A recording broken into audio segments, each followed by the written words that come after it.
আমরা এর আগে আপনাদের কাছে এতটুকু আসতে পারিনি।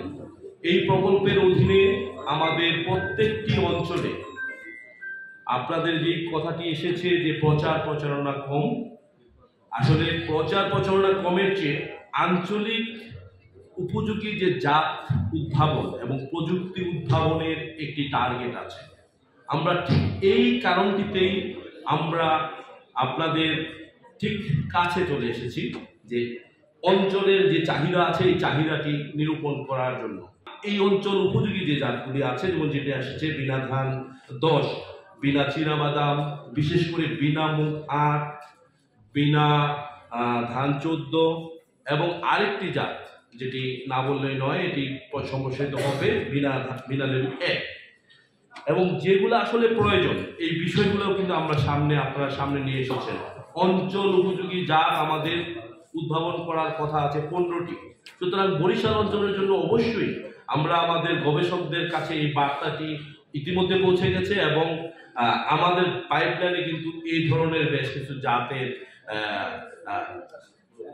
প্রস্তুতি আছে, যেমন দীর্ঘমেয়াদী জাত যেগুলা বলেছেন। সুতরাং আমরা এই জাতগুলা আমরা এই অঞ্চলের জন্য করব এবং এই অঞ্চলের উপযোগী প্রযুক্তি যাতে জলবায়ুর যে পরিবর্তন, এই পরিবর্তনের যে প্রভাব এই অঞ্চলে আছে, এই প্রভাবগুলোকে মোকাবেলা করে যাতে আমাদের কৃষকদের আয় বৃদ্ধি পায়, উৎপাদন বৃদ্ধি পায়, এই প্রযুক্তিগুলো এখান থেকে আমরা গবেষকদেরকে মাধ্যমে আমরা আবিষ্কার করব এবং এই মাধ্যমে এবং অন্যান্য স্টেক হোল্ডারের কাছে আমরা পৌঁছে দেব। অত্যন্ত চমকপ্রদ, অত্যন্ত লাইভলি একটি ওয়ার্কশপ যেটা আমরা উপভোগ করলাম।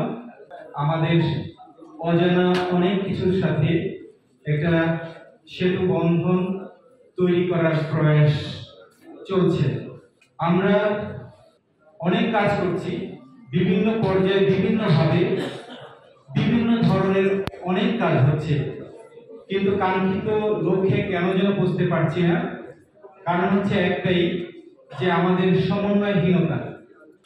এই সমন্বয়হীনতা দূর করে এক কাঙ্ক্ষিত বাংলাদেশে গড়তে আমি প্রথম এখানে স্মরণ করছি জুলাই 24-এ এক ফ্যাসিবাদ মুক্ত স্বপ্নের বাংলাদেশ গড়তে যারা আত্মত্যাগ করেছেন তাদের রুহের মাগফিরাত কামনা করছি। যারা বিভিন্ন জায়গায় বিভিন্ন পর্যায়ে এখনো অসুস্থ রয়েছেন তাদের দ্রুত আরোগ্য কামনা করছি। আমাদের সন্তানরা এমনিতেই মাঠে নামে নাই, তারা মাঠে নেমেছিল এক বুক ভরা স্বপ্ন নিয়ে। যে স্বপ্ন আমরা আদৌ কি বুঝতে পারবো, যার প্রশ্ন এখনো মাঝে মধ্যে ঘিরে ধরে।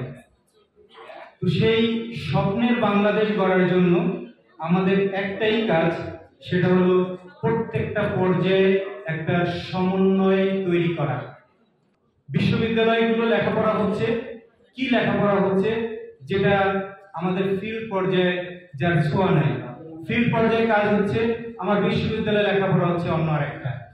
এই বিনা আজকে যে দক্ষিণবঙ্গে আসছেন এর জন্য আপনাদেরকে সাধুবাদ জানাই। আমার দুটো গুরুত্বপূর্ণ প্রশ্ন থাকবে ওনাদের কাছে, এটা আমি বিভিন্ন ওনাদের সায়েন্টিফিক সেমিনারে ওনাদেরকে স্মরণ করিয়ে দিতে চাই এবং স্মরণ রাখার জন্য বলি। সেটা হলো, আপনারা রেডিয়েশন ব্যবহার করতেছেন, আমাদের ফসল উৎপাদন বাড়লেই হবে না, সেই ফসলটা সেফ কিনা সেটার দিকে দেখতে হবে এবং আমার এই যে রেডিয়েশন গুলো ব্যবহার করতেছেন সেটা আমার এনভায়রনমেন্টের জন্য কতটুকু সেফটি, যে আমাদেরকে শুধু ফসল উন্নত জাত হাইব্রিড অনেক ফসল ফলবে এইরকম চিন্তা ভাবনার দিন শেষে কিন্তু আমাদেরকে এখন আরেকটা ভাবনা আমাদেরকে নিয়ে আসতে হবে আমাদের মাথায়, সেটা হলো ফুড সেফটি। অর্থাৎ আমরা যে রেডিয়েশন গুলো ব্যবহার করতেছি সেটা আমাদের পরিবেশের জন্য, আমার এনভায়রনমেন্টের জন্য, আমার হিউম্যান হেলথের জন্য, পাবলিক হেলথের জন্য কতটুকু ক্ষতিকারক সেই দিকটা আপনারা একটু বিবেচনা করবেন। দ্বিতীয় যে কথাটা বলবো সেটা হলো, আপনারা অনেকেই অনেকদিন পর্যন্ত বিনার বিভিন্ন ভ্যারাইটি নিয়ে কাজ করতেছেন। আমাদের এই দক্ষিণবঙ্গের আমাদের এই অঞ্চলে দুইটা এগ্রিকালচারের জন্য দুইটা মেজর প্রবলেম।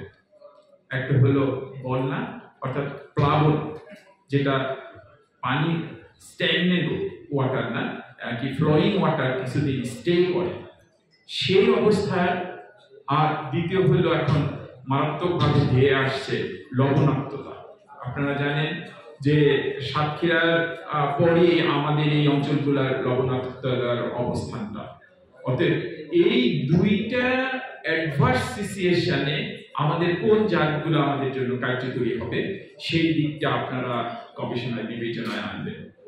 আর আরেকটা দিক, আমাদের মাঠ পর্যায়ে অফিসাররা বললেন যে উচ্চ পর্যায় থেকে বা প্রশাসন থেকে চাপিয়ে দেওয়া হয় যে এই জাতটা বাংলাদেশে সুইটেবল কিনা, অথবা এই বাংলাদেশে এটাকে ফ্লারিশ করতে হবে। এবং এই ফ্লারিশ করতে যেয়ে কিছু স্বার্থান্বেষী মহলের জন্য আপনারা কিন্তু বাংলাদেশে বিভিন্ন ধরনের রোগ বালাই ঢুকিয়ে দিচ্ছেন, যেটা শুধু আপনাদের কৃষি ক্ষেত্রেই না, আমার লাইভস্টকেও এরকম হচ্ছে যে বিভিন্ন ইম্পোর্টেড ভ্যাকসিন আমরা ব্যবহার করে বিভিন্ন ধরনের নিউ ডিজিজ আমরা স্প্রেড করায় সহযোগিতা করতেছি। তো আমাদের এখানে মাননীয় ডিজি মহোদয় আছেন, বিভিন্ন পর্যায়ে নেতৃস্থানীয় কর্মকর্তারা আছেন। আপনারা কোনো একটা ভ্যারাইটি বাংলাদেশে ফ্লারিশ করার আগে অথবা ইভেন আপনারা ট্রায়াল দেওয়ার আগেও এই জিনিসগুলো একটু ভেবে দেখবেন যে আমরা কোনো নতুন ডিজিজ এই আমার বীজটা ক্যারি করতেছি কিনা। ওই সমস্ত দেশগুলো চায় যে তাদের দাসত্ব আমরা গ্রহণ করি এবং ওই দেশ থেকে এর আবার ট্রিটমেন্ট স্ট্র্যাটেজিও আমরা গ্রহণ করি। তো এইটাই আসলে দুনিয়াব্যাপী একটা সায়েন্টিফিক ওয়ার্ল্ডের একটা ড্রব্যাক। তো আমরা বলবো আমাদের সায়েন্টিস্টরা এই ব্যাপারে খেয়াল রাখবেন যে এখানে বিশ্ববিদ্যালয়ের সাথে এমইউ করা যায় কিনা সেটা। এবং আরও একজনে বলেছেন যে আমাদের সমন্বয়হীনতা রয়েছে, সেই সমন্বয়কে কীভাবে আরও বাড়ানো যায়। একজনে বলেছেন যে মানে এই পটুয়াখালীতে মানে বিনা পটুয়াখালী আমরা করতে পারি কিনা, এভাবে বলেছেন। আরেকজন বলেছেন যে এখানে দেখলাম যে হর্টিকালচার ক্রপগুলোকে ইনক্লুড করা হয়নি, সেক্ষেত্রে হর্টিকালচার ক্রপগুলোকে ইনক্লুড করা দরকার ছিল। আরেকটা জিনিস ছিল যে ভাইস চ্যান্সেলর মহোদয় বলেছেন সেফ ফুড, সেই ক্ষেত্রে রেডিয়েশন আমরা যে প্রয়োগ করি সেই ক্ষেত্রে মানে ফুড সেফটির ক্ষেত্রে এটা কোনো চ্যালেঞ্জ কিনা বা কোনো সমস্যা, কোনো লিমিটেশন আসে কিনা। তারপরে উনি বলেছেন যে বন্যা লবণাক্ততা এবং বাউন্ডারি যে ডিজিজগুলো আমরা বিভিন্ন মানে ইন্ট্রোডাকশনের মাধ্যমে নিয়ে আসছি সেই ব্যাপারে উনি কথা বলার জন্য বলেছেন, উনি প্রশ্ন রেখেছেন। আমি প্রথমেই আসতে চাচ্ছি যে রিসার্চের সাথে যে সমন্বয়হীনতা আস্তে আস্তে আসলে আমাদের এই যে কর্মশালাগুলো করা হচ্ছে এটা কিন্তু ওয়ান টাইপ অফ যে সমন্বয়হীনতা যেটা বলতেছে বা কোঅর্ডিনেশনের ঘাটতি যেটা আছে, সেই কোঅর্ডিনেশনের ঘাটতিগুলোকে দূর করার জন্যই কিন্তু আমরা এই ধরনের ওয়ার্কশপগুলো করে থাকি। এবং আপনারা জেনে খুশি হবেন মাত্র 2 মাস আগে আমরা কিন্তু একটি ওয়ার্কশপ করেছিলাম, সেটা আমাদের বিনা উপকেন্দ্র রহমত। এই 2 মাস পরে কিন্তু আমরা এখানে আবার ওয়ার্কশপ করেছি এবং এরকম ওয়ার্কশপ এই বছর আরও সম্ভবত 2-1টি ওয়ার্কশপ আমাদের ভবিষ্যতে হবে।